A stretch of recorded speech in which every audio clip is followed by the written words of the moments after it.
All right, welcome back, everybody. And it's a welcome back, Jim, to the entire team, because I think you, Chip, and Michelle were out last week. So, We were. guys, again, anything you have to enlighten us and bring us up to speed, Jim, out of the CEO chair, before we get into the wins of the week? Actually, I'd like to start with a question. Yeah. Chip and I have been talking about this a little bit, and we always agree that this is the best place to ask questions when we're thinking about whether or not our partner base will want something. Obviously, our natural inclination is to bring it up on this call. So one of the things that we're now up to 1,000 partners, and we get a lot of folks asking us to essentially provide day-to-day assistance with their SaaS security needs. So one thing I was thinking about outside of what our software does, right? Like pretty much verifying what our software does, but also essentially helping people identify, diagnose, and remediate SaaS security issues. Okay. Which, if you understand the product the right way, configure it the right way, a lot of this is done for you. But there's a lot of folks out there that really want a second set of eyes on things, and in some cases, follow up with the customer because they don't have time to do it. So, what if we decided to employ some cloud security analysts and we offered that up as a fee? So essentially, it would be a separate subscription that you would belong to as MSP.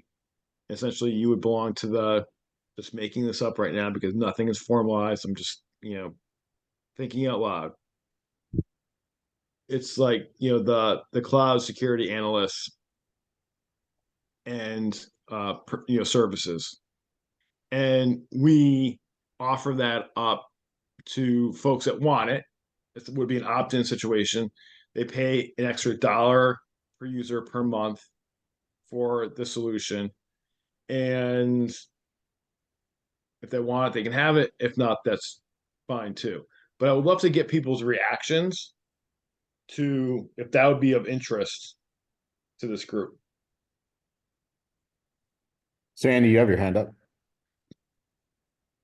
Yeah, I was going to ask, where would the boundaries be? What if, for example, we determine this is coming from a device that is managed or a device that's unmanaged? In other words, where are the boundaries? How does this differ from solutions granted and their incorporation of SaaS alerts versus yours? So yeah, that's a great question, and Jim and I have discussed that very specifically. We bounced this around in our initial conversation using the term SOC, and both quickly realized that that's not really an appropriate term because we're not interested in developing or subscribing to an endpoint detection and management product and making that part of the offering. We're interested on just the expertise that we bring to the SaaS side of the world. And some of this grows, Andy, out of the number of support tickets that our team gets that they really aren't support. I would describe them this way. They're often a newer partner, but not always, that says, hey, we noticed this chunk of stuff on this individual user account or on an entire tenant. And we think it means this, but we're afraid to call our customer until we talk to you and you tell us that we're right. Does that description make sense? And that definitely happens quite a bit at the beginning of the journey in our relationship with partners, but it generally also trickles down over time. What I'm hearing you say is this is in response to the lack of experience by your partner with the SaaS Alerts product and the overall security strategy around SaaS. That's true, but there's enough frequency there that what we wonder is there a group of partners? Look, I think you can definitely divide our partners up into tiers, right? Some that are really experienced, have taught us things that we didn't know, have helped or us you hire them the product. like Ben. Yeah. Some that are kind of in the middle ground, they have things tuned the way they went and they're off and running. And then there's others that they're at a different part of their security journey, even having nothing to do with us, right? Just the overall concepts that we all talk about here on these calls every week. And they seem to have a different level of need than, the other two tiers. And, we're trying to figure out, are we failing our customers by not providing a service for those who need it? To have really a contracted set of secondary eyes. Like I said to Jim, we should name this SaaS Alerts Backstop, or something like that. So that's sort of the genesis. And I was so we going got to some ask. hands up. So I was going to ask you one more thing. Black Hills Sure. Information Group and SaaS Alerts together could bring up role playing to help them figure out how to better use SaaS Alerts, and that would be a terrific process to your training and certification. Well, that's definitely, we're down that road with Black Hills. We're starting a relationship. We're going to be sponsoring a number of their trainings coming up. And then the relationship will take off from there in terms of, certifications around SaaS security. But this is more around, look, I don't have enough resources on my team right now to fully understand everything that's going on from a SaaS security standpoint. And it would give me more peace of mind and I could provide more value to the customer if I had these resources at my disposal. SaaS Alerts. With all that, we've got some hands up. ER3. Sorry, I don't know your name. Yes, so. Hey guys, how are you? Good afternoon. So I think I kind of know, I was going to ask a lot of questions, but they've been answered right now with what was mentioned. I guess I've opened up support tickets sometimes, not because I don't know how SaaS Alerts works, but I don't really know the context of what Microsoft is giving you and you're giving me. Mhm. So it'd be more a support channel to be able to analyze that information. And sometimes you might know what it means, but you want a second set of eyes or someone telling you what it actually means or confirming it is. Mhm. Where is this going to stop? Besides informing me, I'm going to say educating for that case or that scenario, but where is it going to stop? Just feeding me more information to give to the customer, or is there going to be a part where you jump in? So this is where, obviously we still have to sort a lot out.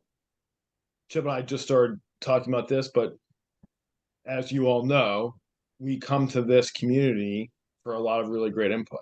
And we want to build things that make sense for the community that's going to be useful and that people want. So, identify, diagnose, remediate. Those are kind of like the pillars that we would live by specifically to SaaS, the SaaS security stuff. So Microsoft, Google, Salesforce, all those applications, right? And there's going to be more and more of them. We're not going to compete with a solutions granted, as Andy mentioned, or other SOC as a services that have full-fledged EDRs and they're looking at on-prem and devices. Yes, on the RMM side, we can see things. We'll definitely can diagnose things there. But this is around really the second set of eyes, as you mentioned, and making sure that you have all the answers you need for your customer. And then, we would also do the remediation as well. Jim, I have a question if I can before Dan, if I could just ask you a quick question and go right to you. I'm sure you're looking at the metrics, Jim, whether it's, a Gary ticket per month per endpoint or Right. whatever. But how do you look at the data, and does the data support, like, hey, based on the number of endpoints or however mailboxes, however you want to classify it, does it appear to be warranted? Is that why you guys are starting to ask the question? And yeah, when you look at the data, when we just did a survey, right, and we just compiled it all and we reviewed it as a team. Here are the headlines. MSPs don't have enough time to do the things that they want to be able to do. They don't have enough time to sell the solution. They don't have enough time to understand all the features and functions that we provide. And they don't feel like they have the expertise, right, around the SaaS security piece. So when we look at the numbers, this is what kind of popped into my head and why I wanted to start talking about it was because by providing this level of service, we could give some of the time back. We could provide the expertise. We also know our own application better than anybody else. Mm-hmm. And we believe that we can create a greater level of efficiency for people if they wanted to subscribe to this service. So it is definitely based on data. This isn't just gut feel. When you look and say, well, hey, why aren't you leveraging Unified? The number one answer is I haven't had time to understand it and deploy it. Like we would do that for you. Yeah. So Andrew, one of the other ways we looked at this, is Jim and I kind of brainstorming on it, and we've asked each other, like, what we're really talking about here, like a premium support level? Is that another way to look at it? To have our team configure and do things that the MSP doesn't have time to do. Like we know we want, to implement Fortify. We know we want to build out a bunch of respond rules. We know we want to use Unify. We just don't have the bandwidth to get to it. So that's another way of looking at it, and it can be taken to Ernie's point. We're trying to feel out how far should we take it. Do we have partners that would want us to actively step in and intervene, notify their customers? Instead of having their support team and on-call team set up to get notifications from Respond, it would come to this service group at SaaS Alerts who would be responsible to to do that initial double checking, validate it, then hit the MSP's team. But this is like a totally open conversation. We don't know if we want to do it or where it could go, but we're trying to feel it out. Dan's got to hand up for a chunk of time.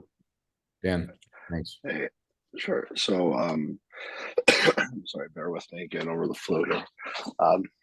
So I kind of see this as like two different pieces, and something that definitely could have helped me out when I was first starting out into SaaS. But if you look at the model that ThreatLocker has using cyber heroes, where you have a threat that's analyzed on the computer, right? It goes into the someone needs to act on this, right? But instead of having the MSP being on top of it all the time, they had their cyber hero, which would go and take a look at the application and say whether it was good or not, based on whatever company guidelines. So if you had someone from SaaS that was able to do the same type of thing, where they would take a look at the respond rule and say, yes, this is legitimate, or yes, we need to make sure that this actions, just doing those little extra pieces that aren't fully understood and analyzed properly by the MSP without having all this extra time that we have to put into looking at each of these pieces, it would be a huge help out. Especially for starting out when you're really not sure, because it takes a while to figure out your logs, to figure out what everything means in there. So having someone that knows, that says, okay, I can analyze this. I see that this account definitely is under attack. You are doing the right thing of having to block the thing. Let's approve this respond rule right now. Or going in there and saying, no, this is definitely a false positive. Like I've recognized this before. I know that this, they're hitting their, their Apple proxy, which is what's flagging it, right? And that's not a valid threat. So having that extra piece would be very helpful, especially for starting out and really getting into this. I definitely see that as one piece of it. And then the other part of the full implementation of it, of tying in Fortify, Unify, of all that, it's tedious. It takes time. It's super helpful. It does an amazing job. But it's tedious getting the setup going. So I could see two different pieces of this, but being a huge value add. So, awesome. Hey, Ryan Thank Thompson, you, Thank you very much for saying that. Yeah, Ryan, can I call you out to maybe share, your comment in the chat that you're actively seeking to hire people, and expand your team. So what is driving that? What's different about now than 6 months ago? I mean, you've been a partner with us for quite a while, and I know you have a pretty well-tuned and sophisticated setup already. So what's driving that extra need? The crossover, like what I'm trying to essentially kind of achieve in my department is having more specialized teams, essentially one for device protection, essentially ransomware protection, a separate dedicated team for business email compromise, which it would be managing your guys' product, be managing our spam filters, and managing our managed security awareness product and trying to keep them all in alignment. And one of the things that we've run into is the challenge for rolling out this, your product is automating the process of the respond side. What we've been able to really leverage is the analyze piece, and our escalations and our service department utilizes a lot of that intelligence to take action, but it's still very reactive. And we've been unable to put into place the respond module yet until we've come up with a solution to talk and inform our customers immediately when we take action in their environment. And I've been unable to come up with an automated solution, and we've decided to essentially put more labor to be able to do that.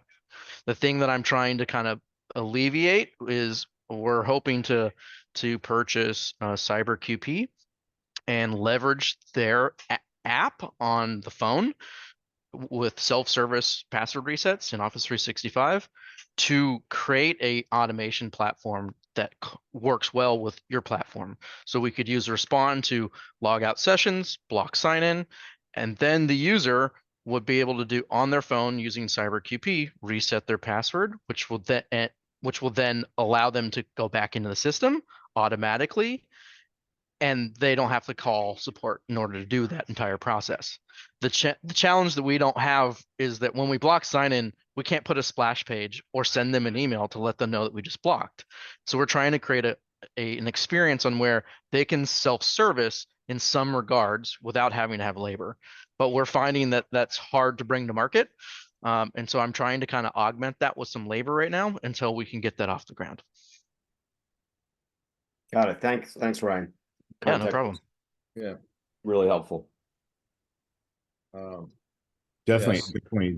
definitely sounds like there's different offerings here that I'm hearing, and Dan, I think, said it really succinctly. Like there's quick start type, jump start type things, Jim. Yeah.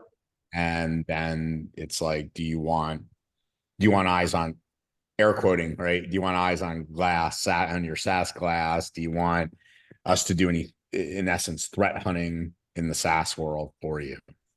Yeah, I've got a kind of follow-up question to Ryan's mobile app thing with CyberQP. So mobile app falls under my jurisdiction, so to speak, and I've been dreaming about a day that the end users are actually enrolled into the SaaS Alerts mobile app for, somewhat of the same reason that you mentioned. I think it was Ryan, as well as the ability to say, yeah, that is me in Mexico right now, and eliminate the need for the MSPs or the SSPs to be involved in that.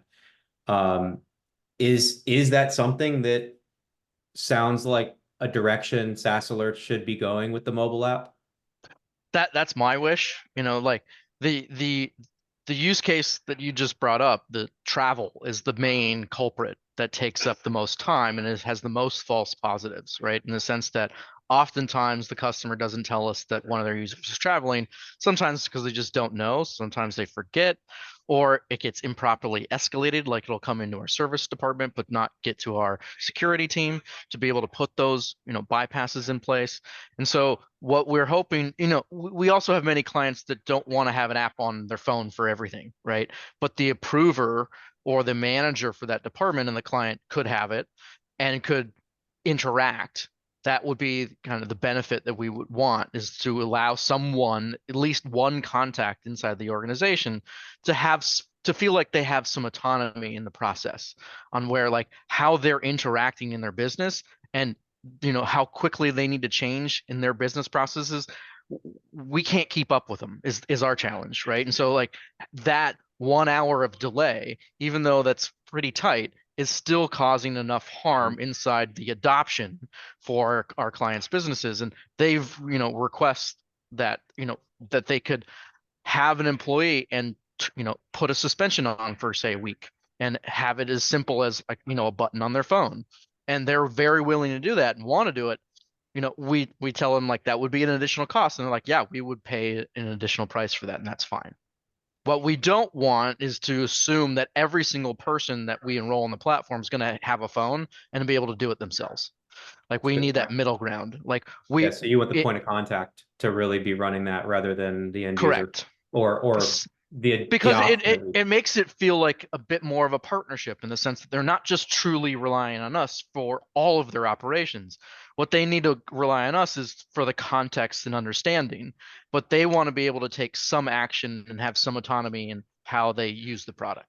And right now, like the bane we've been able to kind of achieve that in part with the product is the pieces around SharePoint and block and guest users and those types of things. Those are more the client facing sides that we've had more traction on. Whereas like the security and protection side, our clients just be like, well, that's your job. Like, yeah, this sounds great product to benefit you guys. Like, why am I paying additional price for this? Like, why don't you just add, up your security package and put it in, which has been your guys' recommendation. I wish I could pull it off, but we're large enough that I have not been able to make that swing yet. I've gotten a lot of traction to get many of our leadership to see that that may be the best direction to go, but they haven't been willing to pull that trigger and say like just blanket, increase the fees and provide this as a service. I'm almost there, but Ride a Boom made a big help for me. Having Chuck, to have you do that live demo really like scared the shit out of a lot of our leadership team to be like, oh, it's really that easy. I'm like, yeah, I've been telling you it's that easy for a few months now, and they just didn't believe it. And like the fact that they saw it on screen right away, that easy, was just like, okay, well, like, what do we need to do? I'm like, well, you'd need to make a lot of business decisions in order to make this change, and we're not quite there yet, but I'm hoping we get there. Well, Ben gets all the credit for that one, Ryan. I'm just the perfect clown facilitating it. So yeah, but like that was a tag team duo. Like that was hard. That was not an easy thing. Like, and you said it when you're on stage. Like this is normally doesn't go well. It's like having live animals on stage. Like you can't control the experience. Like so, that's true. and you pulled it off. And it's it's not easy to do. Hey, Chet, we just got a question in around essentially showing this was from Vin. So I don't know if you saw it about displaying Sassler's dashboard in the office. Yep. I'm reading it now, Vin.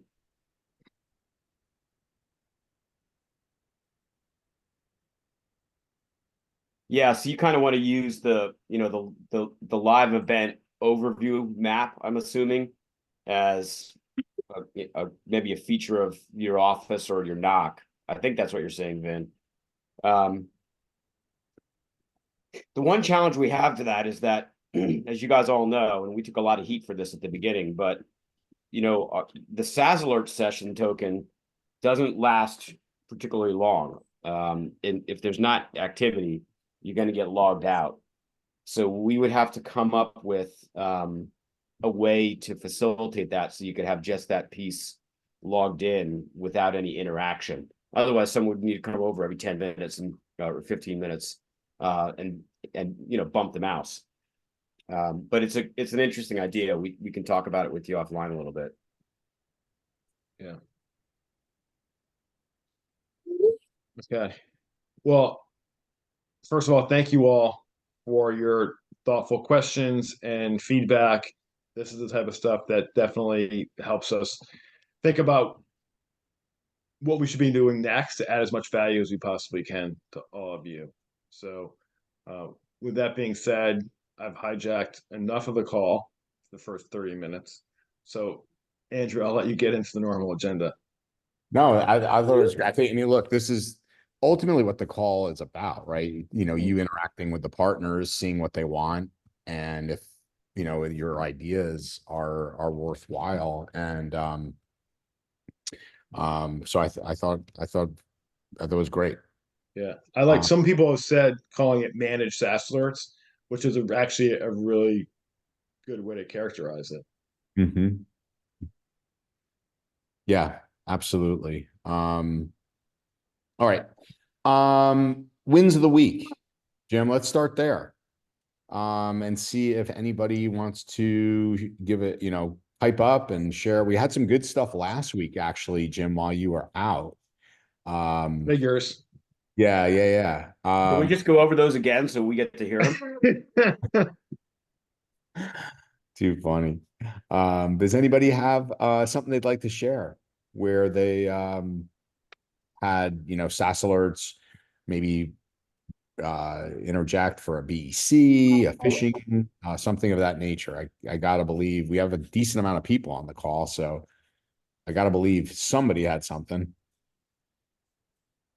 Well, I got one. Okay. So there's a number of different attacks going around right now. I'm not going to mention who. But we had a partner that I shouldn't say a partner, a prospect that came to us pretty large in Q1, and they decided that they were going to go with a full blown SOC instead. And they're like, I think we have this covered. Well, they've come back around and said we've come to realize that the SOC that we've chosen doesn't cover a lot of the new attacks that we're seeing.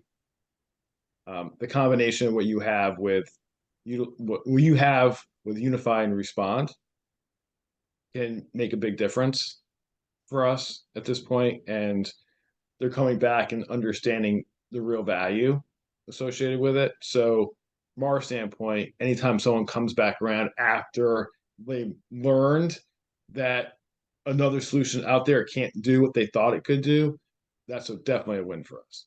That's awesome, Jim. Did you say I told you so? Not yet. We're waiting for them to sign the agreement. Okay.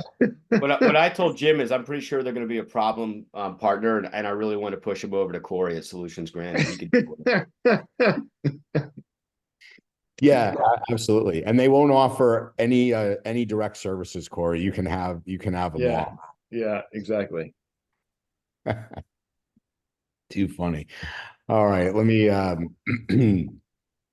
let me share out my screen. I put together Jim and team a what I would call an amalgamation of stuff this week. Some really fascinating things out there, and just bear with me as I move all my Zoom bars and everything out of the way. Okay, I think I got it finally. And I'll, as usual, get this over to Michelle with URLs and everything, and certainly the whole PowerPoint if you want it. And as always, I love you guys when you comment and chime in here. This first one, Jim and Chip, I sent over to you guys because absolutely, concerning yet fascinating that what you would think, especially for it's one thing if you maybe have a second factor email scanning solution, but for your core consumer or small businesses, this is pretty concerning. And so this company called SquareX, which is pretty legit organization. The founder is I looked at his pedigree and everything. This guy is no joke of a cybersecurity guy backed by Sequoia. So just to give you an idea. Oh, sorry. Let me go back. Darn it. Did this research. Here we go. Do you mind if I share it this way, guys? Is this okay, guys and gals? Yeah, please. So he does this research and finds out that the scanning, looking at these different, different files, typically these are Excel, PowerPoint, things of that nature, that nearly every single one of them, they used this malware site to inject malware, tweak the malware, etc.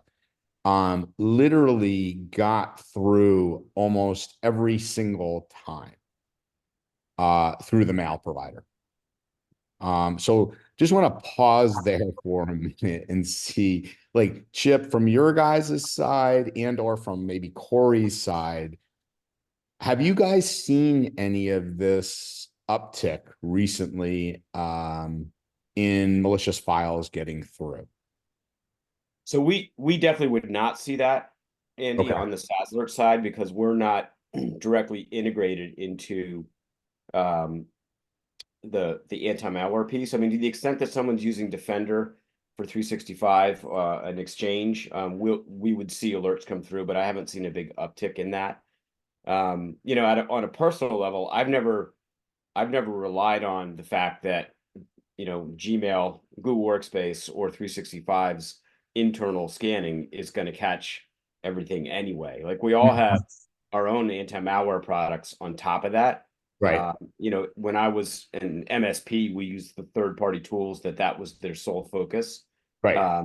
You know, to do mailbox examination on inbound stuff. So I'm not surprised by this. You know, I don't know. I'd be interested in everybody else's reactions if they are surprised by this. Yeah, or And maybe if you do have a a second factor tool, are you guys seeing those more active in certain types of mail accounts? Like, Corey, how about you guys? Are you seeing your different detective and protective, email tools find more of this, or is it status quo? If Corey's still with us.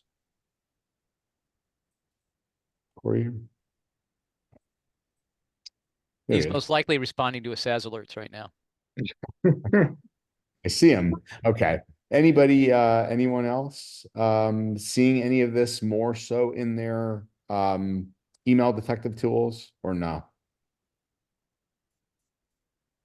No. All right. I'll take that as a no, that it's not a big deal. Okay. So I did some research here on the different pieces, parts. I'll skip that. Okay.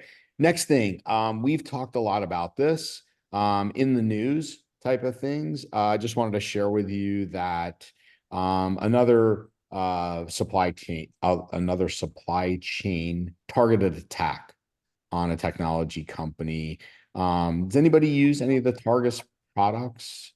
Typically not seen a lot in the MSP world, but as we talked about earlier, certainly an SEC filing on this. But it just goes to show whether you use this solution or not, as we're going to see momentarily, the increase in focus in technology providers.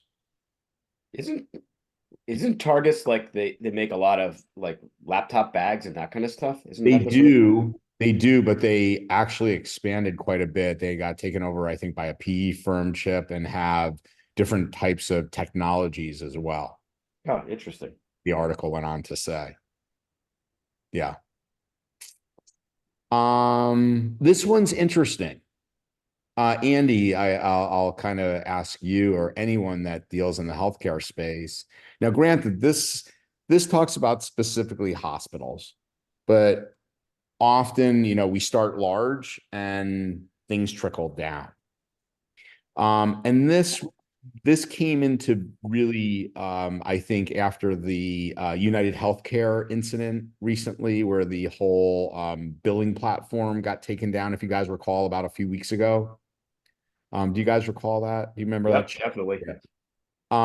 So this senator, who they were saying is one of the, has a lot of juice in terms of his constituents, is not only saying that it would require hospitals, but their technology vendors and to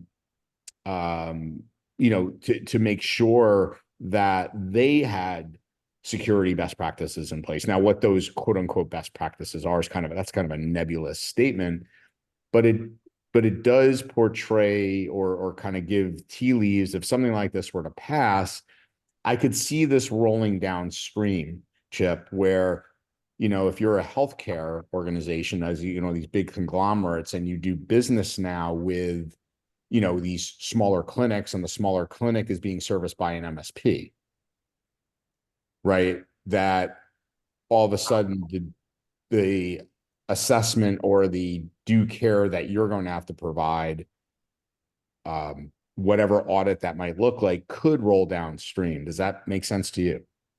It most definitely makes sense to me. I mean, I would expect that. Look, we've talked about this a lot. There's an evolving landscape of the chain of liability when and if an event occurs.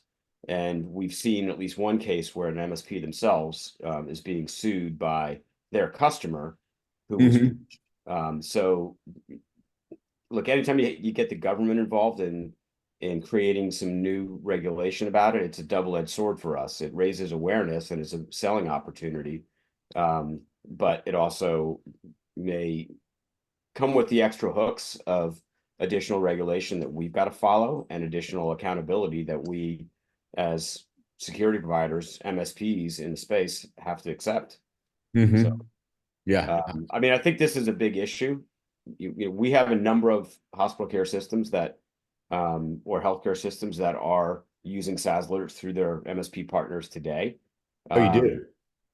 We've had some very, very significantly sized ones that you know, had a lot of stuff going on. So, you know, this is a sector that is under very, very active attack, where 18 months ago it was kind of considered off limits. Go after healthcare and education. The hacking community seemed to have some morals and ethics. They've discovered that it's a super rich target. Yeah, 100%. No, Rich is a deep pocketed target.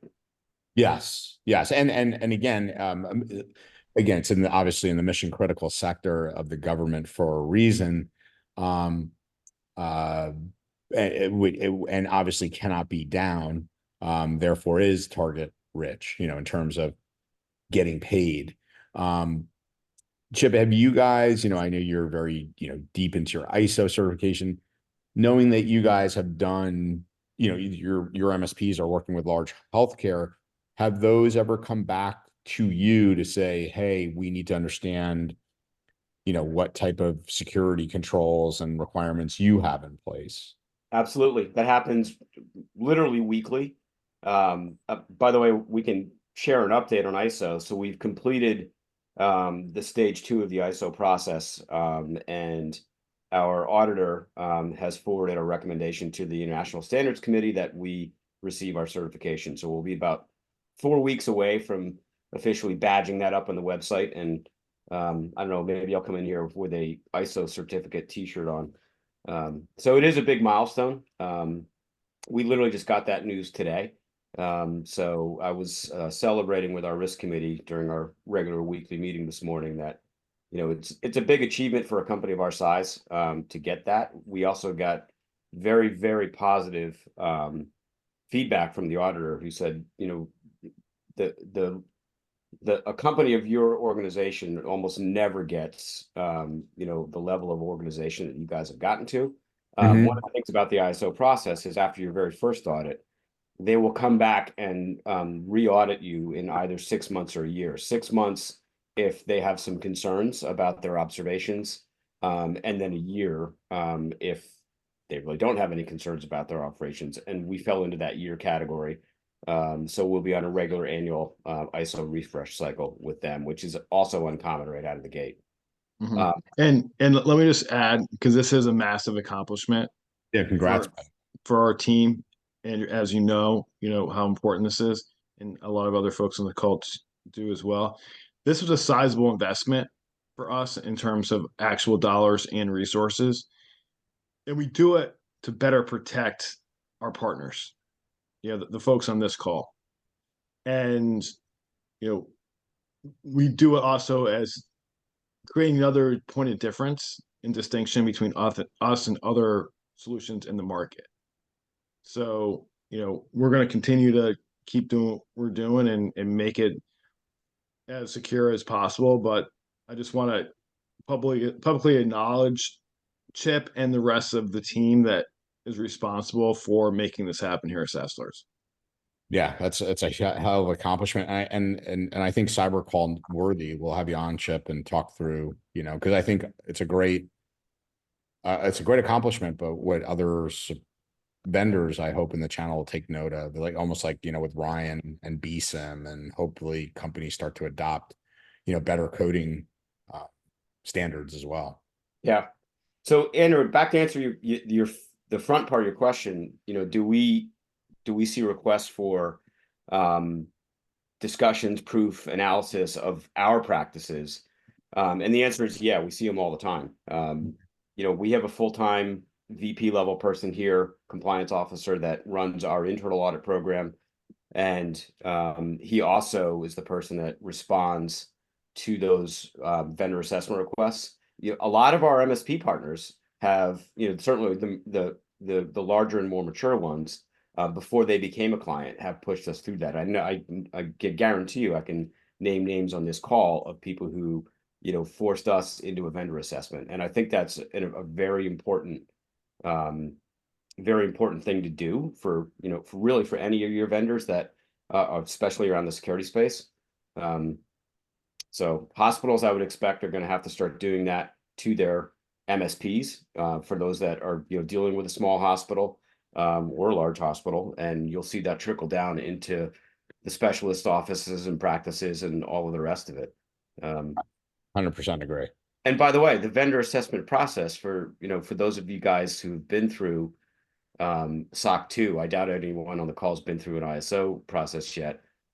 That's a requirement of both of those frameworks. It's not a requirement of SOC 2, but if you're using a framework as the basis for your controls, whether it's NIST, whether it's ISO, for your SOC 2 audit, then you have to have that vendor approval process in place, which we do as well. Every time we bring on a new vendor, we go through the whole thing. Yeah. But it does speak, and Gary talks about this peak a lot on the cyber call. All of our costs are going up, Chip. And therefore, we have to think about that process in our MSP and how we got to incorporate that and those costs and educate our customers on what they need to be doing with vendors. This is an opportunity also for them. Yeah, absolutely. All right, let me jump to the next few things. The next one's just a quick one. I hope I brought in last week when you guys were gone a great phishing scam I had from a Venmo, Chip, that you missed, and Jim. But this one, if you guys, I don't know, are you guys keeping your customers kind of informed on really good tax scams going on right now, just because of the sensitivity of timing? This was one I got. So are you guys out? And just love to hear anybody doing that right now as an active, just not again set and forget your security awareness training, because not only for their corporate, where this is a treasure trove of a kind of a phishing type campaign, but at a personal level for your customers, individuals, at an individual level. Anybody working on that actively? No. This one looks awfully well crafted, Andrew. Like, Yeah. how did you bottom out that this was a phishing scam? Yeah, I always go to the header and look at the who it's from, and I take the URL and start monkeying around that way. Yep. Even though it says Coin Ledger, it's from Farik Zakaria at Zimbabwe.com. Right. Exactly. All right. What do you think will happen when they change their URL, Andrew? Oh, nothing at all. Right. All right. This is really the heart I wanted to spend the next, the remainder of the time in, because SaaS Alerts team, this is literally speaking to you guys. You're probably familiar with Palo Alto's Unit 42, which is, one of the top incident response threat groups out there. And they just put out this report on this threat actor called Muddled Libra, and how they're actively targeting SaaS applications and CSPs. Go figured that you guys thought that would be a good business to get into, huh, Jim and Chip? This is really timely, Andrew.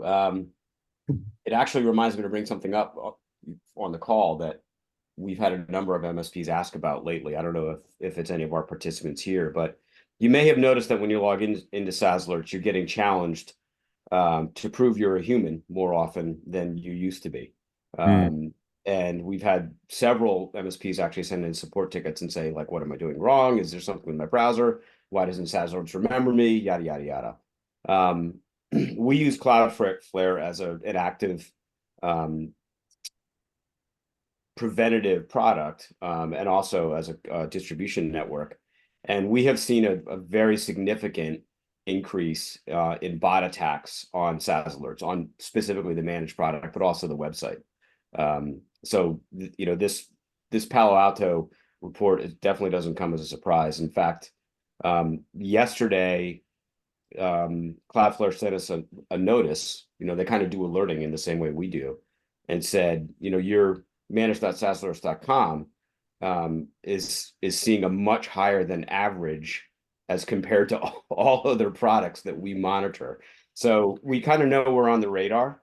This is why things like ISO and ASVS coding practices and Cloudflare are so important to us. Just like you guys think day to day, the most important thing about your job is keeping your customers in good shape and with good hygiene and with good learning. That's kind of the main focus of my life, is doing it for the product. So I'm not surprised with this. ASVS and the standards are no joke, Chip. Good for you. You guys need to put, I hope do you guys have a security page yet? Like a security center page. If not, you really need to do that, because you guys are doing things that most vendors are not doing. Yeah, Jim and I go back and forth. There's a tug of war between let's shout from the rooftops how great we are. And my reaction is always to say, that's never a good idea. You don't want to poke, it's one thing to talk about it here, but you don't want to lay down a challenge for the black hat community.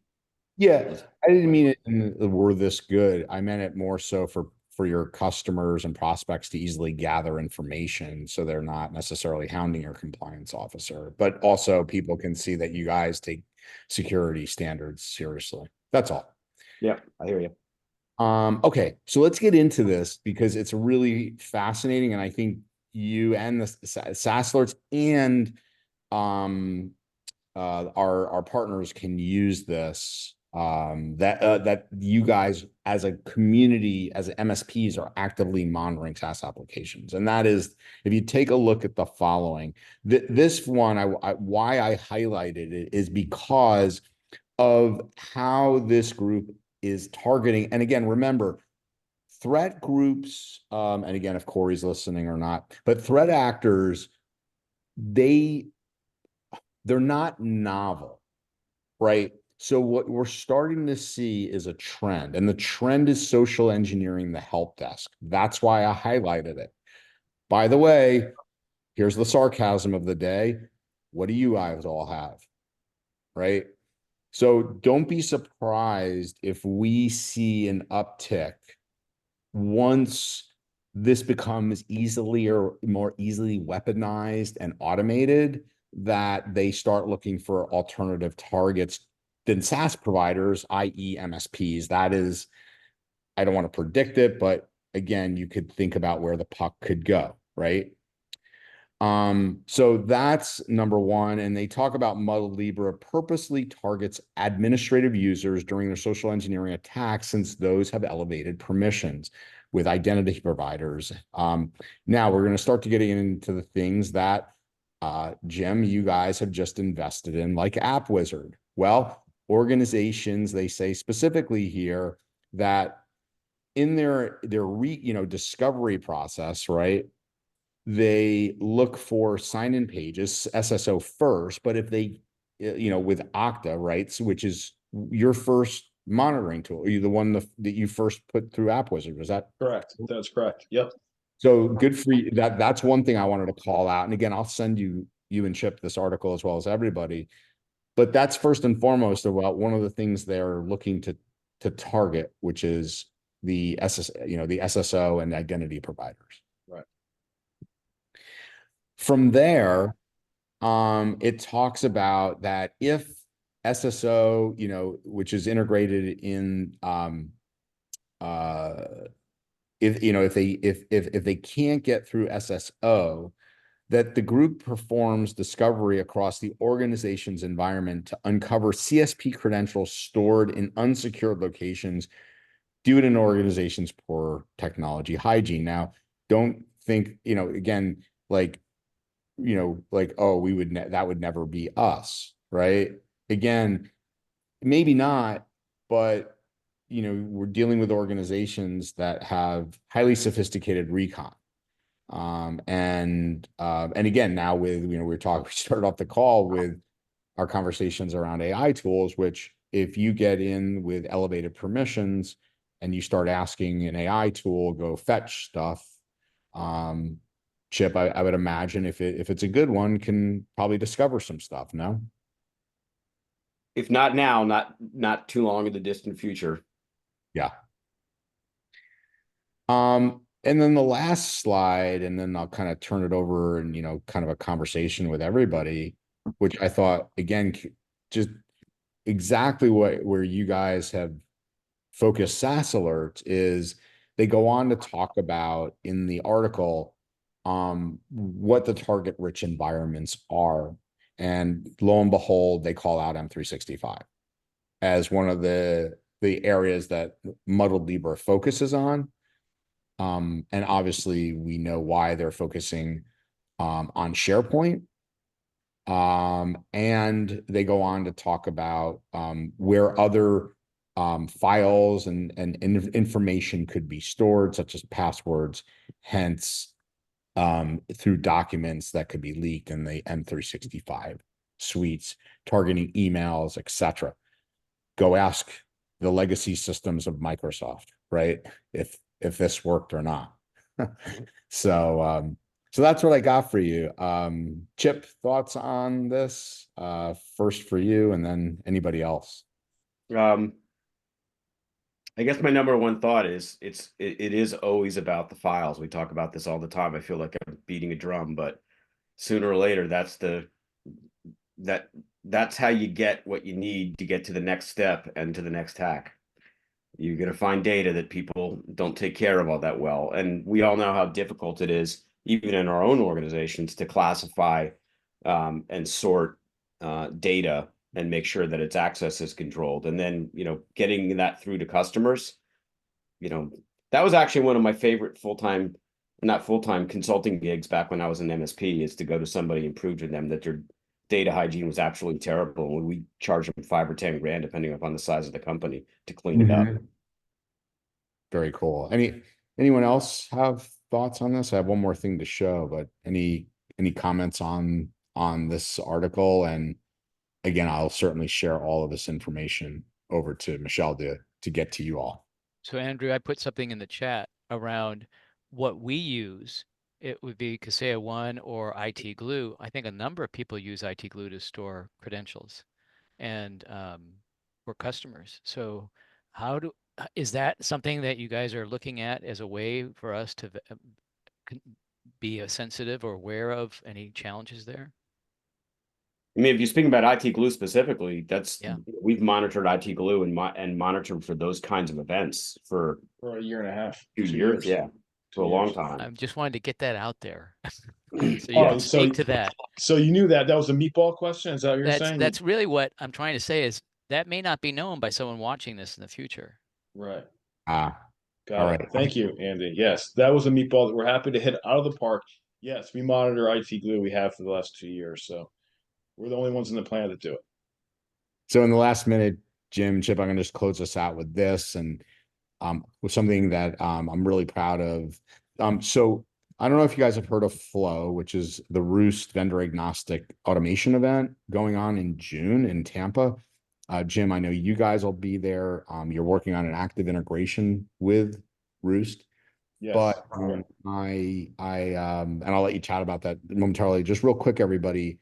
Write-A-Boom is paying for and sponsoring a full day event with Bo Bullock. This would include obviously lunch and everything. We calculated that this training was probably around $650. If you sign up for Flow, which is around $400, and I think $350 is a person if you send 2, you will be able to do the Breaching the M365 class with Bo Bullock. And the second half is we go into a tabletop exercise on those top attacks and how to build process and automation to work on mitigating those. So tools you can take and use in your business. It's not Roost specific. If you use Power Automate, if you use PowerShell, whatever you use, again, the event is meant to be vendor agnostic. So I encourage you all to take a look into this event. So with that, Chip and Jim, that's what I got. Awesome. Well, that brings us to the top of the hour, right on time. Awesome. So Awesome. thanks for everyone participating and answering those questions and giving us feedback on that initial question. So really good conversation. Appreciate it.